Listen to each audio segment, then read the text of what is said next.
আজকে খুব বৃষ্টি হয়েছে। সূর্য ওঠার সাথে সাথে কি তাপ রে দনাব্বু। সকালের নাস্তাটা বেস্ট। সারটা হচ্ছে মেন জিনিস। আসছে প্রায় 15 জনের মতো। সাজেককে খুব মিস করব। মেরে হাত মে চলে যাচ্ছি। এটা আমার হাজব্যান্ড। আমরা 2টা আনারস নিলাম, এখন কিনলাম কলা। সো ফাইনালি আমরা চিটাগাং পৌঁছে গিয়েছি।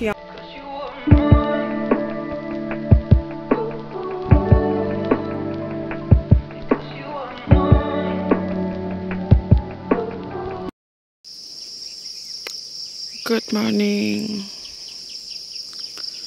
সুবহানাল্লাহ। মেঘ আর মেঘ।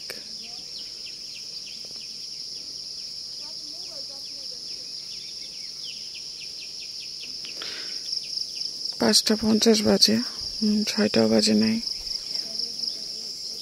আজকে খুব বৃষ্টি হয়েছে রাতে, খুব বৃষ্টি।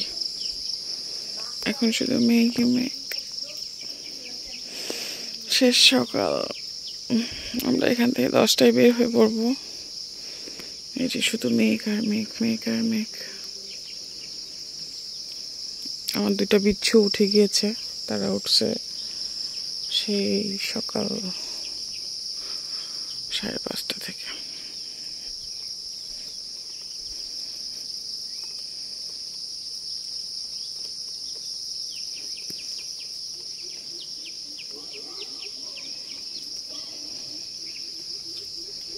শেষ সকাল।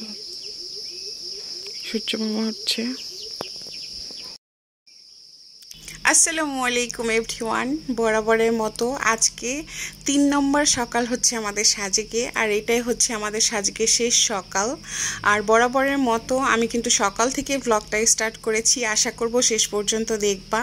আর সাজেকের ট্যুরটা কিন্তু আমাদের অনেক অনেক অনেক সুন্দর ছিল। আমার আগের ব্লগগুলো অবশ্যই তোমরা দেখে নিও। A to Z তোমরা জেনে যাবা কোন রিসোর্টটা বেস্ট, বা মানে কোনটা সুযোগ সুবিধা বেশি, মানে এইচ অ্যান্ড এভরিথিং, খাবার থেকে শপিং থেকে সব কিছু বলার চেষ্টা করেছি। সো আমরা আজকের দিনটা কি করি শেষ পর্যন্ত দেখো। ভিডিওর যে কোনো একটা পার্ট ভালো লাগলে অবশ্যই একটা লাইক দিও, আমার চ্যানেলটা সাবস্ক্রাইব করে আমাদের সাথেই থেকো। সো বন্ধুরা শেষ পর্যন্ত দেখতে থাকো। আজকে খুব বৃষ্টি হয়েছে সেই রাত 3টা-4টা থেকে। ভাবছিলাম আল্লাহ আজকে চলে যাব, আর রাস্তা যদি এরকম পাহাড়ি রাস্তা পিচ্ছিল টিচ্ছিল থাকে, আর সেইখানে আলহামদুলিল্লাহ এখন সূর্য উঠছে। আসলে এখানে কখন রোদ কখন বৃষ্টি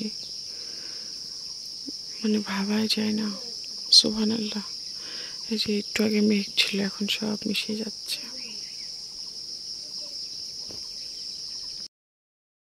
যদি কখনো বন্ধুরা সাজেকে আসো, অবশ্যই আমার মতো সকাল সকাল উঠে ভোরের পাখি হয়ে সূর্য ওঠা বা মেঘের যে অপরূপ দৃশ্য সেটা দেখতে পারো। আর এদিকে দেখছিলাম যে তার বাবা বাচ্চাটার ছবি তুলছে, আর বাচ্চাটা খুব ভয় পাচ্ছে যে বাবা না আমি পড়ে যাব। এই ফ্যামিলিটা হয়তো বা নতুন এসেছে। আসলে এখানে আমরা যেহেতু আজকের দিন দিয়ে প্রায় 3 দিনই হচ্ছে, মানে 2টা রাত ছিলাম, বাট দিন কিন্তু হিসাব করলে 3টা হয়ে যাচ্ছে। তো অনেক ফ্যামিলি চলে যাচ্ছে বা আরেকটা ফ্যামিলি আসছে এরকম। আর কক্সবাজারে মানুষ যায় কিন্তু সূর্য উদয় বা অস্ত দেখার জন্য। আর সাজেকে এসে যদি দেখো, তোমার মনে হবে তুমি সূর্যের ঠিক কাছে দাঁড়িয়ে আছো।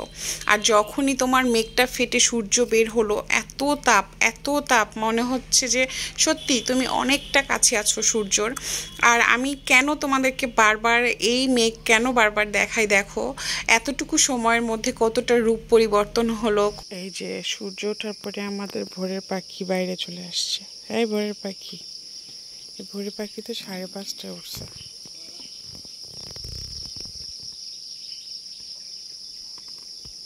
বৃষ্টি তো টাওয়েল দিয়ে মুছে দিলাম, ওটাও টাওয়েল রাখছি। বাবা চলে যাব তো। কই? ঢাকায়। কি পিঁপড়া কামড় দিচ্ছে? আবার ঢেকে গেল। আবার ঢেকে গেল সূর্য। সাজেকে এসে না সবার ঘুম মনে করো উল্টাপাল্টা হয়ে গেছে। রাতে দুই ভাই পোকা পোকা করে অনেক ভয় পেয়েছিল, সকালেও এদের ঘুম ভেঙেছে পোকা পোকা করে। আসলে জঙ্গল একটু পোকামাকড় থাকে বেশি। যদি রুমে তুমি লাইট অন করা থাকে বা চারিদিকে অফ থাকে তখন পোকার উৎপাতটা একটু বেশি। দরজা ও মানে বন্ধ করে রাখতে হবে, তাহলে কখনোই পোকা থাকবে না। কিন্তু ওই যে মানে বড়টা ভয় পায় দেখে ছোটটাও ভয় পায় এইরকম। ওদের বাবা ঘুমাচ্ছে, তো ওরা কি করবে, বোতল ফ্লিপ খেলছিল আর আমি ওদেরকে নিয়ে বারান্দায় বসেছিলাম যেন ওদের বাবা ডিস্টার্ব না হয়। আর তাছাড়া বাচ্চাটা কিন্তু এত সকালে কখনোই ওঠে না, এর জন্য তাদেরও বোরিং লাগছিল যে কি করবে। আর বাইরে যে যে একটু খেলা করবে বৃষ্টির জন্য একটু কাদা কাদা ভাব। আর তাছাড়া সত্যি কথা মানে রাসেল ভাইপার নিয়ে আমি আতঙ্কিত, যেন না জানি বাচ্চাদেরকে একা একা কোথাও ছাড়বো। আর আসলে অচেনা জায়গা, এর জন্য আসলে আমি রুমের বাইরে কখনোই যেতে দেই না। আমি একটু ওদের সঙ্গে সময় কাটাই বা ওদেরকে বিজি রাখার চেষ্টা করি, কিন্তু একা কখনোই ছাড়ি না। তবে অনেকক্ষণ পরে তোমার মেঘগুলো সরে যে আরও সুন্দর রূপ বের হয়ে আসতেছে। আর এত সৌন্দর্য, মাশাল্লাহ মাশাল্লাহ সুবহান আল্লাহ। আল্লাহর দরবারে লাখো শুক্রিয়া যে যেতে পেরেছিলাম। ইনশাআল্লাহ বন্ধুরা তোমরাও যেও। এত সুন্দর দৃশ্য দেখে আল্লাহর উপর শুধু শুক্রিয়া আদায় করা ছাড়া আমাদের বান্দাদের আর কোনো কথাই থাকবে না। আমরা জাস্ট মনে হচ্ছে আমরা মেঘের সাথে মিশে আছি। যত তোমাদেরকে দেখাবো ততই কম। যদি তোমরা নিজ চোখে না দেখো আমার কোনো কথাই তোমাদের বিশ্বাস হবে না। আমি চাইবো সবাই যেন যায় আর আমরা যেন আবার ফিরে আসতে পারি। আল্লাহ দরবারে এই একটা দোয়া। আমাদের সকালে খাবার চলে আসছে, অনেক মজাদার খাবার। খাও খাও। পাহাড়ি চালের খিচুড়ি, ডিম, এটা পেঁয়াজ ভর্তা। কালকেও খেয়েছি, সকালের নাস্তাটা বেস্ট সবচেয়ে। অনেক স্বাদ, অনেক স্বাদ। স্বাদটা হচ্ছে মেন জিনিস। আর এই যে দেখো এরকম প্রকৃতি এখন একদম সো বিউটিফুল।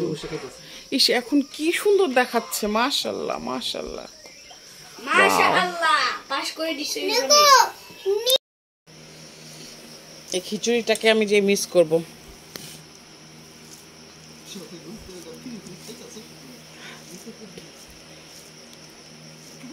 ফিরি ফিরি খাইতেছি, ৬,০০০ টাকা করে দিতেছি।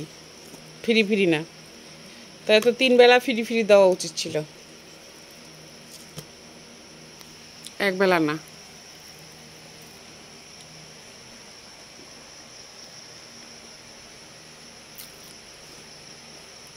শেষ খাওয়া সাজেকে। আমাদের নাস্তা করা কমপ্লিট, এখন খাবো আমরা চা। তবে ওদের বাবা বলছিল যে ফ্রি ফ্রি খাচ্ছ তো এর জন্য বেশি মজা, রান্না করতে হচ্ছে না, কষ্ট করতে হচ্ছে না। আরে ভাই ফ্রি ফ্রি কোথায়, আর ঘুরতে আসার তো এটাই সবচেয়ে বড় মনে করো আমাদের প্লাস পয়েন্ট। আমাদের মেয়েদের জন্য রান্না নাই বাড়া নাই, শুধু অর্ডার করবা আর খাবা। তো ওই দিকটা জাস্ট মানে দেখছিলাম আর আমি চা খাচ্ছিলাম, খুবই ভালো লাগছিল। আমি চাচ্ছিলাম না যে যতটুকু সময় আছি ততটুকু সময় আসলে এই স্মৃতিটুকু আমি নিয়ে যেতে চাই, আর কিছুই না। আর ওই কাপলগুলোকে দেখে খুব হাসতেছিলাম। মানে আসলে ওই কাপলগুলো না এত কিউট, মানে ওনার হাজব্যান্ডটা এত সুন্দর করে করে ছবি উঠিয়ে দিচ্ছে, বউ বাচ্চাকে একের পর এক ড্রেস চেঞ্জ করাচ্ছে, অনেক কিছু। এই জিনিসটা আমার খুব ভালো লাগছিল।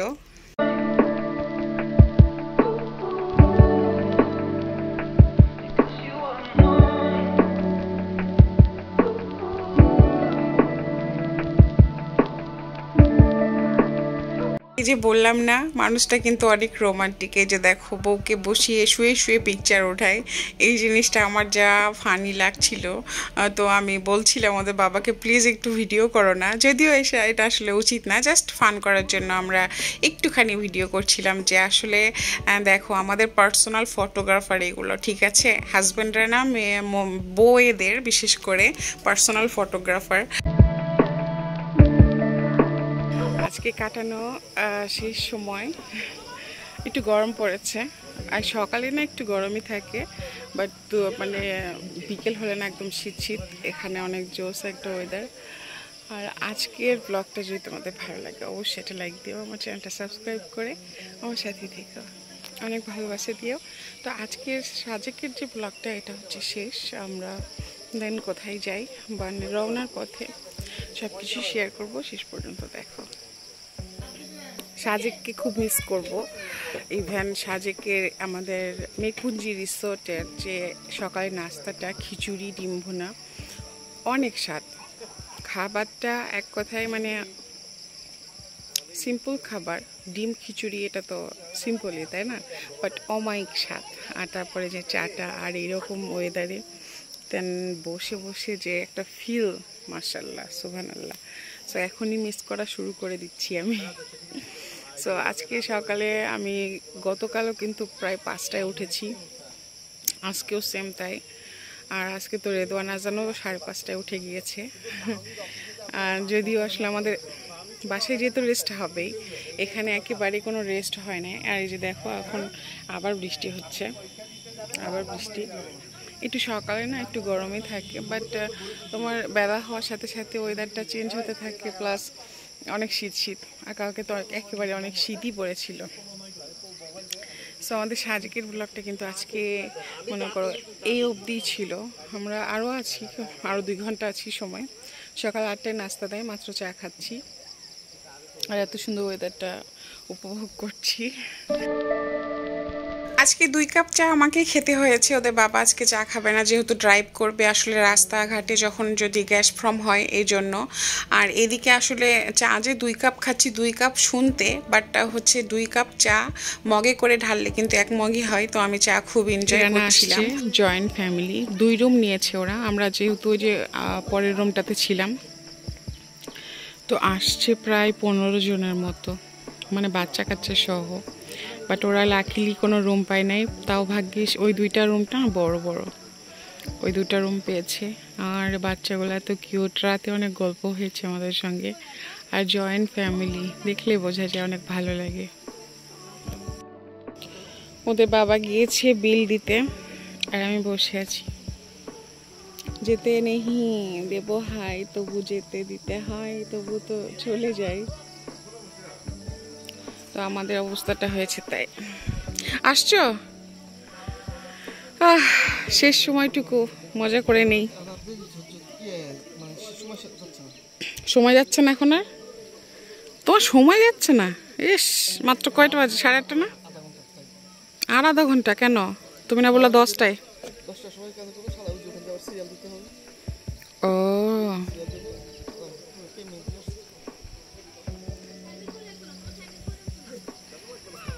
বসো একটু। ওরা কই? আজান রেদওয়ান? ওই যে দেখেন ওরা আমার ভিডিও করছে। ওরে বাবা, love you both, love you, love you. তো লাস্ট সময়ে ভাবলাম যে বাচ্চাদের কিছু পিকচার ওঠানো যাক। তো বড় ছেলের, ছোট ছেলের সবারই পিকচার ওঠাচ্ছিলাম। আর শেষ সময় ছিল এটা আমাদের। সো আমরা এখন রওনা দিব। সো বাই বাই, আমরা চলে যাচ্ছি। সারা জীবন মনে থাকবে।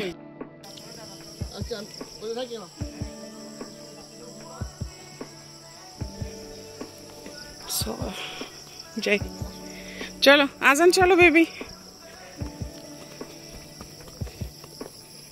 আল্লাহর জন্য ভালোভাবে পৌঁছাই, আল্লাহর দরবারে এই দোয়া। কপালে থাকলে আবার আসবো ইনশাল্লাহ। চলে যাচ্ছি, চলে যাচ্ছি। এটা হচ্ছে যে একটা বয়স্ক মহিলা, আমার হাজব্যান্ড ওনাকে সিঁড়ি দিয়ে উঠতে হেল্প করছিল। ওই যে বললাম না যে জয়েন্ট ফ্যামিলি আসছে, আর ফ্যামিলিগুলো এত ভালো, ওদের সঙ্গে আমার অনেক গল্প হয়েছে, অনেক কথা হয়েছে, তাদের আমার খুবই ভালো লেগেছে। আর আমার হাজব্যান্ড যে তাকে উপকার করছে, এটা তো আমার আরও ভালো লেগেছে, এজন্য একটু ভিডিও করছিলাম। তো আসলে এখন বাজে তোমার 9:30 মেবি, বাট একটু সিরিয়ালটা আগে নিতে হয়, তো এই জন্য আমরা হচ্ছে যে আগে চলে গিয়েছি যেন পেছনে না পড়ে যায়। আর তাছাড়া যেহেতু এখন পাহাড় থেকে শুধু নিচে নামবো, এই জন্য একটু আমাদের টেনশনেও ছিলাম। জার্নি মানেই টেনশন সাজেকে, আমার কাছে যেটা মনে হয় পার্সোনালি। আমরা রওনা দিলাম। তো তো এখন শুধু পাহাড় থেকে নামছি, আর কত উপরে যে ছিলাম কোনো আইডিয়া নেই। তোমাদের যারা আসবা তারাই বুঝতে পারবা, আর যদি আমাদের মতো গাড়ি নিয়ে আসো তারাই বুঝতে পারবা। কিন্তু এখানে যে গাড়িগুলো পাওয়া যায় সেখানে আসলে হয়তো ওই রকম টের পাওয়া যাবে না। তো এখন শুধু নিচে নামছি আর নামছি। তবে আসার অনেক কঠিন এবং নামাও কঠিন, যদি সেটা ভালো ড্রাইভার হয় তার কাছে ব্যালেন্স রাখা ইজি হবে। কিন্তু আমরা খুব আল্লাহ আল্লাহ করছিলাম যেন আসলেই কোনো কিছু না ঘটে। তবে আমরা সাজেক থেকে কোথায় যাই সেটা দেখার জন্য অবশ্যই আমাদের ব্লগটা শেষ পর্যন্ত দেখো। এখন শুধু নামতেছি আর নামতেছি, আর মনে হচ্ছে যে এই অপরূপ সৌন্দর্য আবার কবে দেখতে পাবো জানি না। তবে সত্যি কথা, এই রকম গভীর জঙ্গলের মধ্যে এত উঁচু পাহাড়ে আসার জন্যও না সাহস লাগে, আর ফ্যামিলি নিয়ে আসলে একটা বাড়তি টেনশন থাকে। তোমরা ফ্রেন্ড সার্কেল বা হচ্ছে যাদের বাচ্চা কাচ্চা নেই তারা আসলে না অনেক এনজয় করতে পারে। ইভেন আমি তো, আমার বড় বড় দুইটা বাচ্চা যাই হোক, কিন্তু আমার চেয়েও ছোট্ট ছোট্ট বাচ্চা আছে না, যে 1 বছর বা 1.5 বছর বাচ্চা, এই রকম বাচ্চা নিয়েও কিন্তু অনেক ফ্যামিলি এসেছে। আসলে ডিপেন্ড করে তোমাদের ওপর। মানে আমি যেমন একটু ভীতু টাইপের, একটু ভয় পাই, কিন্তু অনেকেই তো তা পায় না। আর তাছাড়া সত্যি কথা, আমরা যেহেতু আমাদের প্রাইভেট কারটা নিয়ে আসছি সেক্ষেত্রে একটু আমাদের একটু ভয়টা বেশি লেগেছে। বাট এইখানে যে মনে করো 4 চাকা বা 6 চাকার মোটা মোটা চাকার যে বড় গাড়িগুলো পাওয়া যায় সেগুলো গাড়িতে অনেক জার্নিটা এতটাও কঠিন মনে হবে না। তবে এখনই দেখতে পেলা যে কত উঁচু থেকে আমরা জাস্ট নামতেছি আর নামতেছি আর নামতেছি, কত উঁচুতে ছিলাম তাহলে একটাবার ভাবো। যেদিন এসেছিলাম আমরা সাজেকে সেই দিনও এই ছোট ছোট বাচ্চারা না তোমাকে টাটা দিবে। ইভেন আমরা চলে যাচ্ছি তখনও টাটা দিচ্ছে, মনে হচ্ছে যে ওদের না এটা একটা চাকরি।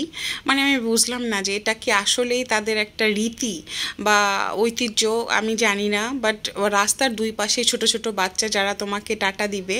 তো আমরা মাঝপথে প্রায় চলে এসেছি, মানে সাজেক থেকে এক জায়গায় থামলে তোমার হচ্ছে যে যেগুলো সাজেকে যাচ্ছে তারা যায়, এবং যারা ফিরে আসতেছে তারা একটু অপেক্ষা করে। তো সেইখানে এসে আমরা একটু পাহাড়ি ফল যেমন আনারস, এটা আমার খুবই ভালো লেগেছিল, এত মিষ্টি আনারস। তো আমি আনারস কিনছিলাম। টাকাটা নেন, পলিথিন নাও দেন।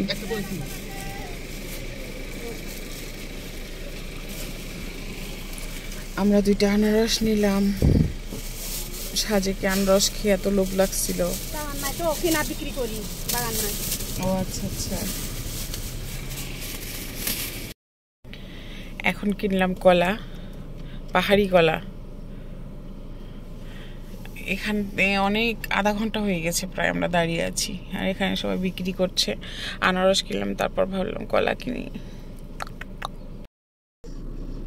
সো আমরা চলে এসেছি বাঘাইঘাট আর্মি ক্যাম্পে। এখন যাব খাগড়াছড়ি।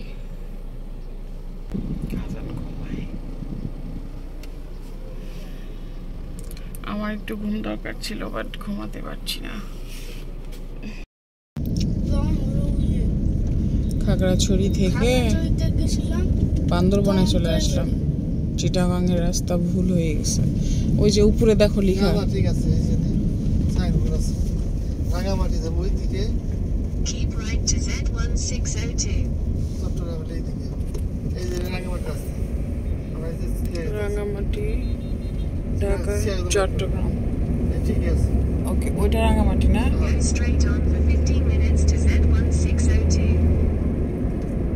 আমরা যেহেতু তোমার রাস্তা চিনি না, সেক্ষেত্রে আমরা গুগল ম্যাপ ইউজ করছিলাম। তো আমরা ভুল পথে চলে আসছিলাম, তোমার বান্দরবন এলাকা বা রাঙামাটি যে পাশ দিয়ে যাবা সেই রকম, মানে আমরা যে রাস্তা দিয়ে এসেছি বেসিক্যালি সেই রাস্তায় যাচ্ছি না। সাজেকের কি পাহাড়, তার চেয়েও বড় বড় পাহাড়ের মধ্য দিয়ে রাস্তা, বিশাল বিশাল পাহাড়। ইভেন তোমার নিচে খাদ, যদি ভালো ড্রাইভার না হয় সেকেন্ডের মধ্যে একটা বড় অ্যাক্সিডেন্ট হয়ে যেতে পারতো।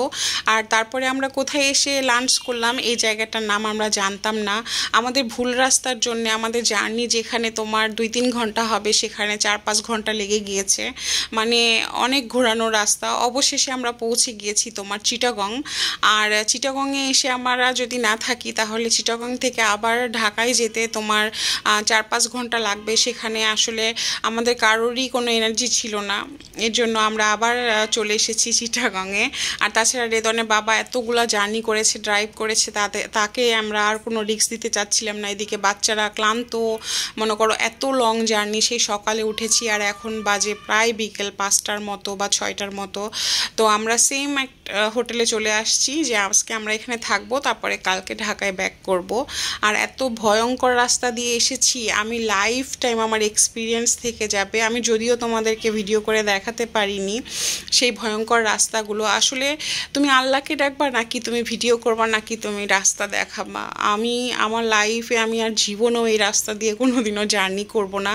খাগড়াছড়ি দিয়ে সাজেকের যে মেন রাস্তাটা, সেই রাস্তা দিয়ে গেলে ঠিক আছে, খুব ভালো ছিল।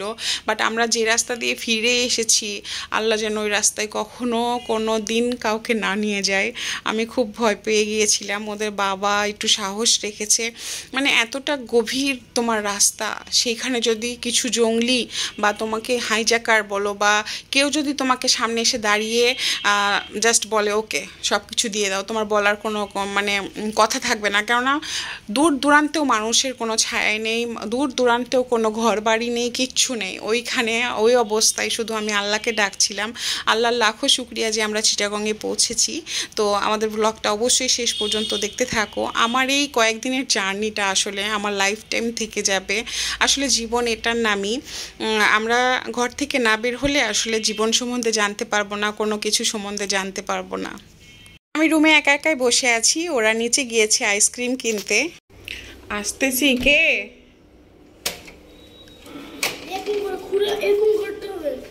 তো করবো না, এবার হাসি ফুটছে। আমি তো রেদওয়ানকে খুঁজে পাই না, যে ওমা রেদওয়ান কই গেল, তুমিও গেছো কখন? হ্যাঁ পচা ছেলে, বলে যাবে না যে আম্মু আমিও গেলাম। কয়টা আইসক্রিম আনছো দেখি দেখি, কার কার জন্য আনছো? বাবার কই? সবচেয়ে সেরাটাই তোমার। ও বাবা খাবে কাপ, আমি খাবো ছাপ, তুমি খাবে মাপ, আর ও খাবে বাবাকে দাও, বাবা ছিঁড়ে দিবে। Thank you. আসতে না আসতে এত সুন্দর একটা ট্রিট দিয়ে দিলা। এখন যাচ্ছি ডিনারে, 9:45 বাজে। দেখা যাক আজকে কি কি খাই।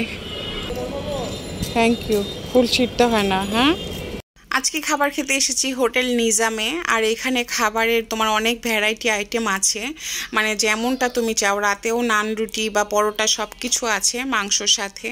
আর চিটাগংয়ের মানুষ কিন্তু ঝাল ভুনা বা মাংসের ঝোলটা একটু খুব কম খায়। তোমার মাংসের কালা ভুনা বা একদম কষানো টাইপের এই রকমটাই আসলে চলে। এটা হচ্ছে যে তোমার ভর্তা, আর এগুলো হচ্ছে শুটকি, আরেকটা মাছ ভর্তা, একটা হচ্ছে খাসি ভুনা, আর একটা হচ্ছে তোমার গরুর মাংসর কালা ভুনা। হোটেলের খাবার কিন্তু অনেকেই পছন্দ করে না, কিন্তু তাদের থেকে আমি একটু ভিন্ন। হোটেলের খাবার কিন্তু আমার পছন্দ, আর বিশেষ করে একটু মাছটা কম পছন্দ। এটা ওদের বাবার কাছ থেকে আমার অভ্যাস হয়েছে। আর রেদওয়ান নিয়েছে হচ্ছে যে তোমার তেহারি, বিফ তেহারি। আর ওদের বাবা আসলে হোটেলে গেলে না মাছটা খুব কম খায়। ও বলে কি মাছটা আমি কেন কম খাই, তোমার হোটেলের মানুষ মাছটা কেমন করে ধয় না ধয়, এই জন্য আমি খুবই কম নেই। আর তারপর থেকে না ওদের বাবার কাছ থেকে আমি যেন শিখে ফেলেছি। আমিও না এখন মাছটা খেতে গেলে, কোথাও গেলে একটু মানে ভিতর থেকে কেমন জানি আসে, এই জন্য মাছটা সবসময় আমরা খুবই কম খাই। তো আজকের খাবারের যে আইটেমগুলো ছিল, আর লাস্টে ছিল বেগুন ভর্তা। বেগুন ভর্তাটা এত মজা ছিল গরম গরম ভাতের সাথে। আমি বুঝলাম না ওরা কেমনভাবে বেগুন ভর্তাটা বানিয়েছে। আজকের খাবারগুলো অনেক মজা ছিল। আর রেদওয়ান আজকে ভাত খেতে চায়নি দেখে ওকে বিরিয়ানি দেওয়া হয়েছে। আর আজানকেও একটু তোমার খাওয়ানোর চেষ্টা করছিলাম। আর এটা ছিল তোমার ডাল, মানে বুটের ডাল। ওভারঅল খাবার কিন্তু আলহামদুলিল্লাহ অনেক অনেক অনেক ভালো ছিল। তো আমাদের খাবার খাওয়া শেষ, এখন একটু মুখটা মিষ্টি করছিলাম। আর এই পায়েসটা থেকে না তোমার একটু জাফরান জাফরান স্মেল আসছিল, নইলে মানে একটু কড়া স্মেল আসছিল। তারপরে ভাবলাম যে না, একটু চা তো খেতেই হবে। শেষ পর্যন্ত যারা ব্লগটা দেখেছো তাদেরকে অসংখ্য ধন্যবাদ, অসংখ্য ভালোবাসা। প্লিজ আমাকে সাপোর্ট করো, ভালোবাসা দিও। আর আমাদের আজকের ব্লগটা কেমন লাগলো অবশ্যই তোমাদের মতামতটা জানিও। আমাদের নেক্সট ব্লগটা আসবে অবশ্যই কালকে। সো আমার সাথেই থেকো, আমার ফ্যামিলির সাথেই থেকো। আমাদের ডিনারটা কমপ্লিট, এখন শুধু চা খেয়ে আমরা আবার হোটেলে যাব। আর আমাদের জার্নিটা কিন্তু সব কিছু মিলিয়ে আমি বলতে চাই আল্লাহর দরবারে লাখো শুকরিয়া, আলহামদুলিল্লাহ। তো ডিনার শেষে আমরা জাস্ট তোমার হোটেলের নিচে একটু হাঁটাহাঁটি করছিলাম, আর পরিবেশটা কিন্তু অনেক সুন্দর। আর এই হোটেলের নিচে তুমি দাঁড়াবা আর এত বাতাস, কেননা পাশেই যেহেতু সমুদ্র। আর এই হোটেলটার নাম কিন্তু হোটেল সৈকত, মানে চিটাগংয়ে তোমার হচ্ছে যে রেল স্টেশনের পাশে। তো খুবই ভালো হোটেল, এবং হোটেলের পাশেই তোমার অনেক কিছু পাওয়া যায়, খাবার হোটেল, অনেক দূরে যেতে হয় না। তো সব কিছু মিলিয়ে আজকে জার্নিটা ভালোই ছিল আলহামদুলিল্লাহ। তো তোমরা ভালো থেকো, আমার ব্লগটা এখানেই শেষ আজকের জন্য। আল্লাহ হাফেজ।